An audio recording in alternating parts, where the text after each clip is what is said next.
I'm Joey.T.Cartoon.P and you're watching the Cartoon Community.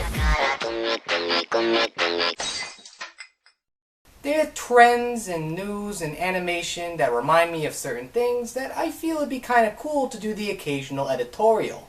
In this case, often you see cartoons like this, and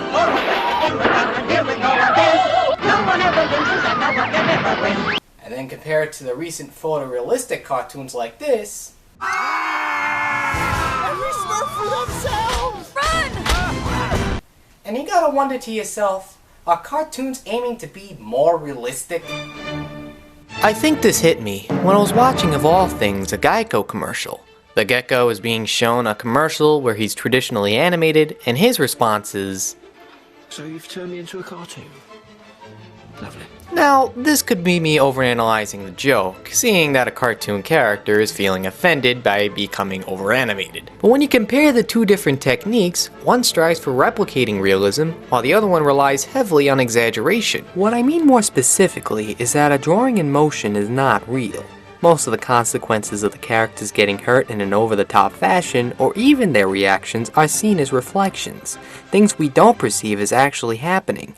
It's probably why the success of hand-drawn cartoons that relied on slapsticks like the Looney Tunes or Tom and Jerry have lasted as long as it has, and still continues to strive today.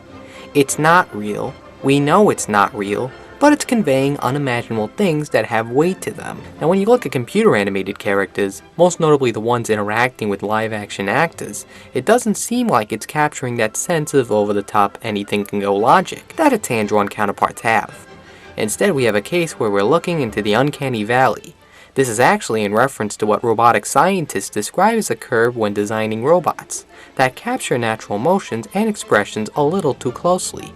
In the end, they look more like creepy looking puppets that make people feel uncomfortable because they don't know if they're looking at a puppet, human, or something entirely different.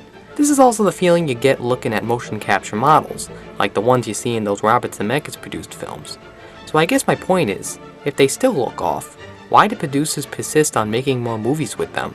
Or as a matter of fact, why keep producing computer animation for cartoons that leave little to no imagination?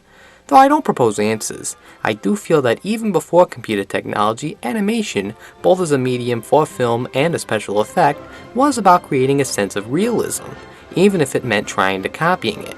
Take certain segments in Fantasia, where unlike certain expressionistic scenes created to embody a mood or feeling, you had the Rite of Spring segment. It relies heavily on trying to copy what the world looked like in a prehistoric era. Which is to say now we would dismiss this as being realistic because it's dated, but you can still make that argument that they were trying to aim for a realistic impression of a time that happened.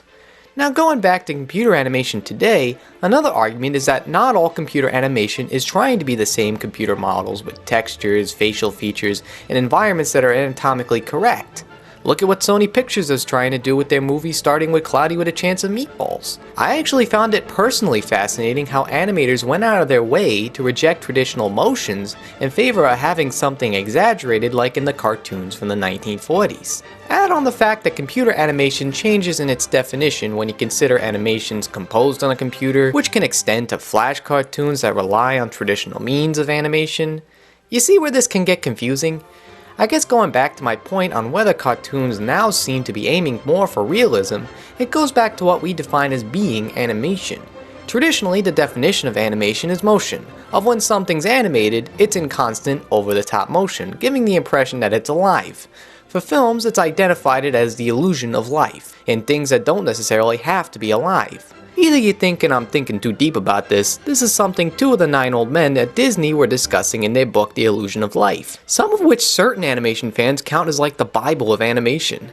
They go as far as explaining how changing colors over film can still count though as the illusion. George Méliès, for example, a magician who made movies that relied heavily on taking you to other worlds, is considered the forefather of special effects. However, Méliès is not an animator and didn't make cartoons. Though because his films relied on jump cuts, moving sets, and even finalized his films by painting over the reels, he's considered a live-action animator. And animators look up to him as a strong influence, as well as actively animating but not in a traditional sense. That is why when people look at motion capture, or pre-designed computer environments made prior to filming, this means that we're actively changing our definitions on what constitutes an animator and his animation. But Joey, you're gonna have to draw the line toward what counts towards a cartoon and live action. Yeah, I do, but in the end it's always best to question or argue what you're viewing as an animation, and that all film is part of that illusion. When you get down to Avatar being a movie that takes place in a world with floating rocks and blue cat people, they are extensions to characters in heavy metal or other animated sci-fi fantasies. That's the same way Gravity is giving the audience members an impression that what they're seeing is a real case scenario that harks back to the Rite of Spring segment, going back to a scenario we'd like to believe could happen. In the end, it's not that animation's trying to be more realistic, but whether audience members are looking for that sense of awe and what they can imagine as being nothing more than that trick that certain people can catch on, and others don't. So comment below, let me know what you think, let me know if you disagree with me, and let me know if I smell like pastrami. I'm begging to know. I'm Joey.T.Cartoon.P, and thanks for watching.